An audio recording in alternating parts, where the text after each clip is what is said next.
All right, buckle up, because today we are tackling a giant, G.K. Chesterton. Oh, you think? He really did have something to say about everything, didn't he? No kidding. And, all things considered, is the perfect title for this deep dive.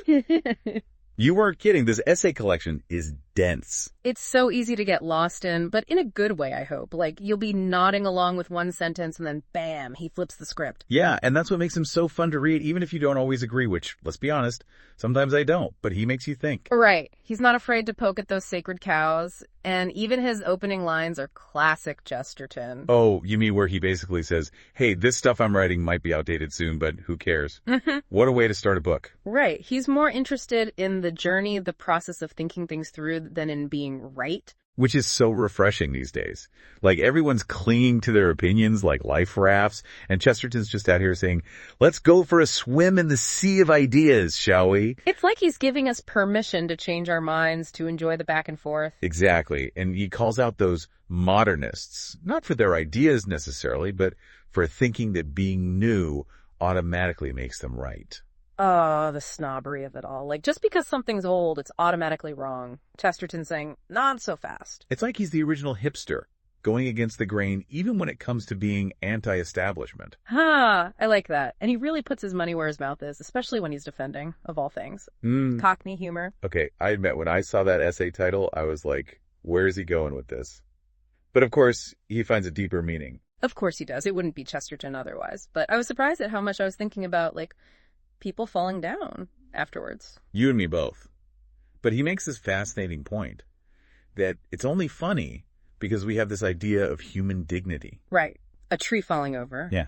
Nature. No. But a person. We're supposed to be better than that. Exactly. It's the clash between our aspirations and our clumsiness that makes it so funny. It makes you realize how much humor relies on that gap between who we think we are and who we really are, which is very human. Totally. And then he goes from tripping over ourselves to England losing its sports, which apparently was a huge deal back then. Oh, the national crisis. But Chesterton's like, wait a minute. Why are we equating athletic wins with, like, moral superiority? He just cuts right through the BS, doesn't he? He's basically saying, just because a Frenchman beat you at golf doesn't mean the empire's crumbling. Exactly. And he uses this example of how everyone's obsessed with individual athletic stars when, back in the day, it was more about everyone participating, even if they weren't winning Olympic medals. Like, he mentions the Battle of Waterloo being won by, get this, BAD cricket players, implying that it was more about everyone being fit and active rather than having a few elite guys. And he was all for everyone being involved, even if it was a bit, shall we say, amateur hour sometimes. Makes you think about how we view success now, doesn't it? It really does. Like, is it better to have a few people who are amazing at something, or for everyone to be kind of decent? Tough question. And speaking of honing skills, that leads us perfectly into Chesterton's take on education. Where he drops this bomb that it's more about unlearning than anything else, which I have to say blew my mind a little bit. Right. We think of education as stuffing our brains full of facts, but Chesterton's saying, hold on, maybe we need to empty the trash first. I love that analogy. He calls it learning the dumb alphabet, which sounds like an insult, but it's actually really profound. It is. He wants us to see the world with fresh eyes, like a child who hasn't learned to categorize and label everything yet. Right, like that cardboard box isn't just a container, it's a spaceship, a castle, whatever their imagination conjures up. It's about reclaiming that sense of wonder that we tend to lose as we get older. But then he takes this idea in a totally unexpected direction, defending housework. Okay, this one really threw me for a loop. I mean, housework. Seriously. I know, right? But it starts with someone suggesting that women should be freed from it in the name of higher culture, and Chesterton practically has a conniption. He is not having it. He thinks this whole higher culture thing is a load of pretentious nonsense, and he's not afraid to say it. Oh, he goes in on those snooty intellectuals, the ones who obsess over obscure poetry but can't hold a normal conversation with, regular folks. It's like he's saying, if your intellectual pursuits make you look down on everyday people and everyday tasks, are you really that smart? Exactly. But what I find fascinating is how he then defends housework itself. Yeah, he actually makes it sound, dare I say, kind of enjoyable. He uses this great example of a woman patching a carpet and how even in that seemingly mundane task, she gets to choose the colors, the patterns. There's creativity there if you choose to see it. It's like he's saying, don't underestimate the power of finding beauty and meaning in the everyday, which I think is something we can all relate to, even now. For sure. And that's classic Chesterton, right? Finding the profound and the seemingly mundane.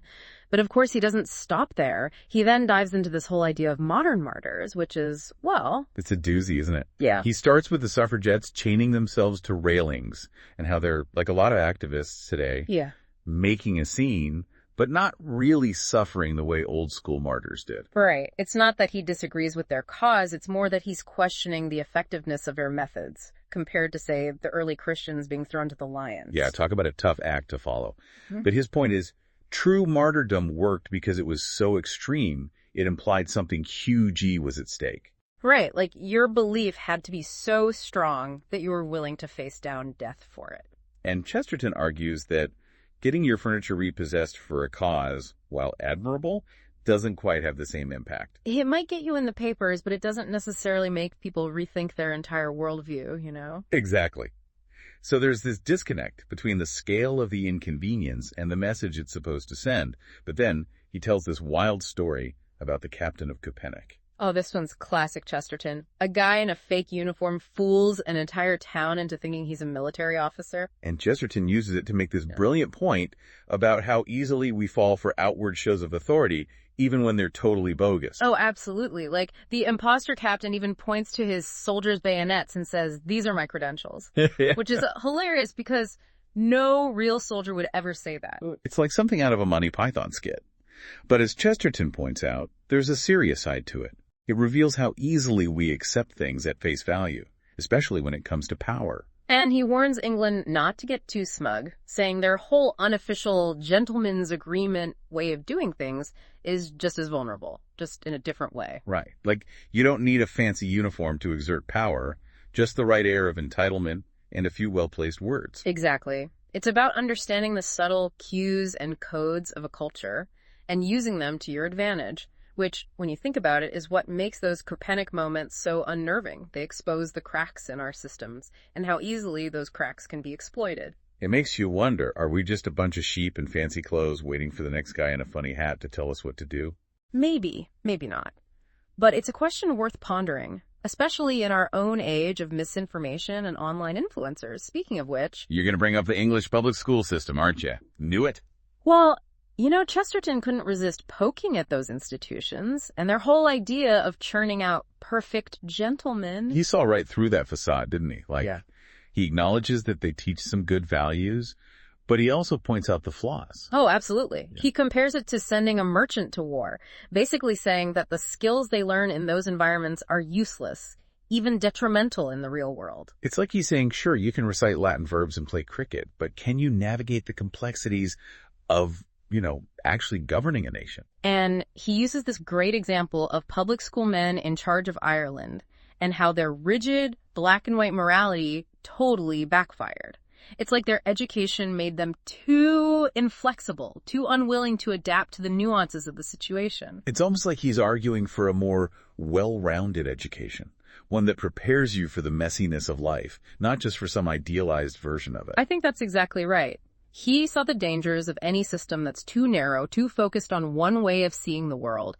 And that leads him, in a rather unexpected turn, to the topic of limericks. Limericks, those silly 5-line poems. I'll admit I did not see that one coming. Right, but he uses it as a jumping-off point to discuss censorship and cultural snobbery. He was really bothered by these attempts to clean up the press, not because he was against morality, but because he saw it as this sort of backdoor way of imposing one group's taste on everyone. It's that whole who decides what's good and what's not argument, isn't it? Like, just because you don't like limericks doesn't mean they should be banned. Exactly. He even says he'll defend things he personally dislikes because he recognizes that other people might enjoy them.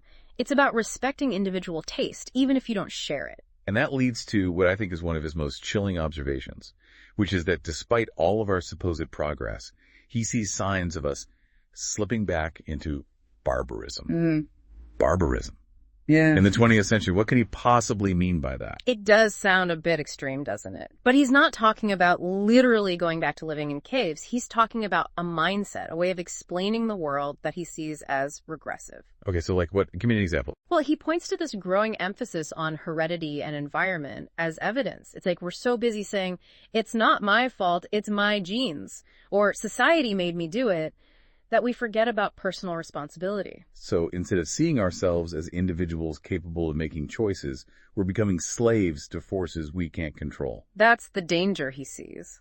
And he argues that this kind of thinking leads to overly simplistic solutions for complex problems. Like, he takes issue with how people frame alcoholism as the problem of drink, as if the alcohol itself is the villain, rather than, the people making the choice to drink to excess. So it's that whole guns don't kill people, people kill people argument, but applied to beer. Essentially, she's not condoning alcoholism, but he's saying, let's not pretend this is just a problem of a substance. There's a human element here that we can't ignore. Right, like we can't just ban everything that might be misused and call it a day.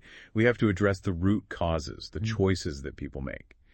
And that leads us to his rather spirited defense of beer. Beer, Yeah. of all things. I know, right?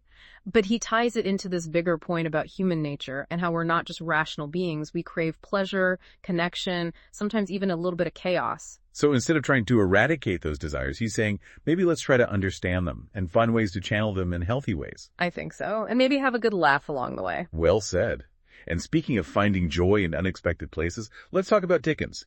Because Chesterton's views on morality and literature are something else. Yeah, I'm picturing like a bunch of Victorians sipping their tea, secretly longing for a pint, but too afraid to say it. But okay, Dickens and morality, go on. Well, Chesterton takes aim at those folks who claim Dickens wasn't realistic enough, saying they miss the whole point of his moral compass. Really? I mean, his books are full of, real problems, poverty, crime.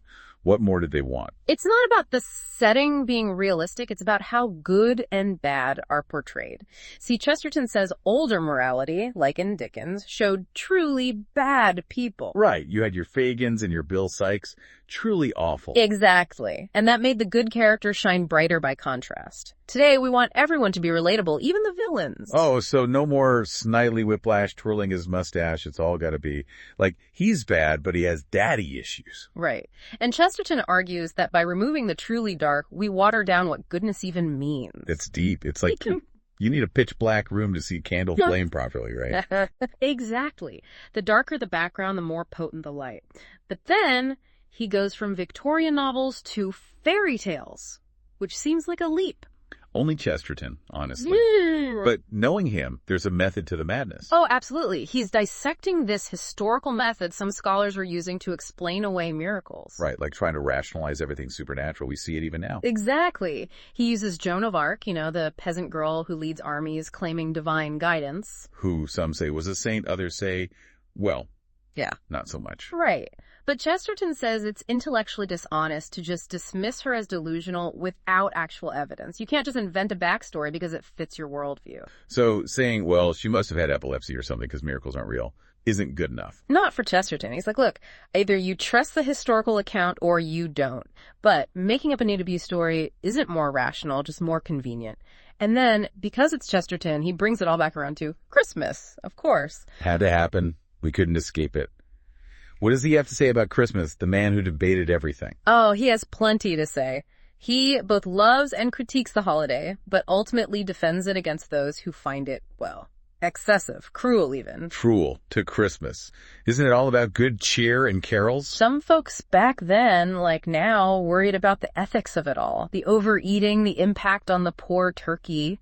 The real issues. The ethical dilemma of a good Christmas feast. Where do you even start? So what's Chesterton's take on the Great Turkey debate? He basically says, lighten up, folks. He argues that we're all in this human experience together, and traditions, even messy ones, matter more. It's about the big picture. So a bit of perspective, yeah, I get it. But then he connects this to vivisection. Wait, what? Yeah, seems like a leap, but stick with me. His point is that both the anti-Christmas sentiment and vivisection prioritize this abstract intellectual ideal over real, messy human connection. He's not saying torture animals for fun, but he is saying that fixating on the unknown suffering of the turkey while ignoring the very real joy Christmas brings to people it's a bit out of whack. So it's like saying, don't you dare enjoy that sunset. Think of all the mosquitoes out there suffering. Right. He wants us to see the whole picture, the good, the bad, and the roast turkey. But going back to barbarism, I'm still chewing on that one. It seems so extreme. It does. Right. But remember, he's talking mindset, not a literal horde of Goths at the gate. He sees it in how we explain things away, especially human behavior. Right. Like with the problem of drink. We're so busy finding an external cause, genes, society, whatever, that we forget. Sometimes people just make bad choices. It's easier that way, isn't it? Blaming something else. If it's my bad genes, I can't help it, right? Exactly. But Chesterton says, hold on, overemphasizing that removes agency, our ability to choose. We become less individuals, more like robots programmed to fail. And that's a bit bleak, isn't it? Takes the responsibility and the potential for change out of the equation. Exactly. And it's a slippery slope because if we're not careful, that kind of thinking can spread to everything. Oh, I can't help but be rude. It's my personality. Or, well, society made me do this crime. And while those factors can play a role, for Chesterton, it's about striking a balance. Recognizing the influences, but not letting them off the hook for their actions. Yeah. It's nuanced, for sure. And that's what's so great about Chesterton. He makes you think about these things. He even ties it back to those simple pleasures like remember the beer. Ah, yes, a pint of personal responsibility, please. Wow. I see what you mean, though. Choosing to enjoy something, in moderation, is different from being ruled by it. Exactly. And it's that conscious choice, that engagement with life on our own terms that Chesterton celebrates. He doesn't want us to become slaves to our biology, our upbringing, or even our own worst impulses. He wants us to be fully human, warts and all. Which, speaking of complex characters, Dickens. We have to circle back to him. We do, and this is where his view of morality gets really interesting. He argues that Dickens' greatness comes from showing us truly baddie people, which he felt was crucial for understanding true goodness. Okay, I'm listening. Tell me more. He wasn't afraid to show us the real villains, the truly irredeemable ones, which modern storytelling often shies away from. Because it's more comforting to think everyone's got a good side deep down. Right. But Chesterton argues that by softening the edges of evil, we actually diminish the power of good. So it's like saying, to really appreciate a hero, you need a villain who's actually, well, villainous. Exactly. And Dickens understood that. He gave us characters who are capable of great cruelty, A and D characters capable of great compassion. It's that contrast that makes his stories so morally resonant. Makes you think about how we approach storytelling today, and if maybe we have lost something in our quest for, like, nuance and complexity. It's a valid question. Are we so afraid of black and white morality that we've forgotten how to tell stories about real good and real evil? And if so, what does that say about how we view the world and our place in it? Big questions, folks. But I think that's what Chesterton wants us to do, to ask those big questions, even when there are no easy answers. Absolutely. And to not be afraid to find joy and laughter along the way, even when things get heavy. Remember, this is a guy who defended both beer and Dickens in the same breath. And limericks. Let's not forget the limericks. He was a man of contradictions, that's for sure. But ultimately, I think what makes him so relevant, even today, is his unwavering belief in the power of human choice. That even in a world that often feels chaotic and overwhelming, we have the agency to shape our own destinies, to choose kindness, to choose joy, to choose to see the beauty in the everyday, even when it's hard.